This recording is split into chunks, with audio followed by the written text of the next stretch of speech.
why BAPS has Stree and Purush Maryada?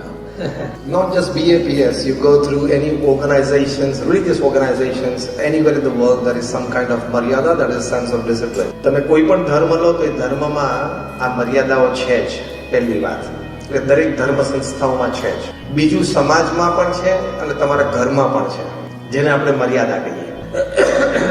દ્રષ્ટાંત રૂપે તમારી સામે 5 સ્ત્રીઓ ઊભી છે. એક તમારી માતા છે, એક તમારા પત્ની છે, એક તમારા બેન છે, એક તમારા દીકરી છે અને એક તમારા પડોશમાં છે. એ 5 સાથે તમે ફિઝિકલ, મેન્ટલ, ઇમોશનલ વ્યવહાર સરખો કરી શકો?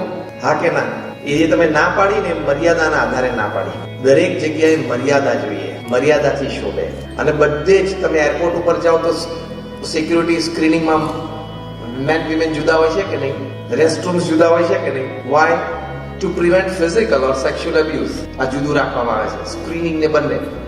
એમ સત્સંગમાં જ્યારે આવીએ, ધર્મસ્થાનમાં આવીએ, અધ્યાત્મમાં જ્યારે આવીએ ત્યારે સ્પિરિચ્યુઅલ અબ્યુઝ અવોઇડ કરવા માટે આ મર્યાદા છે. હવે સ્પિરિચ્યુઅલ અબ્યુઝ શું છે ને જાણવા માટે 10 વર્ષનો સત્સંગ જોઈએ પાછું.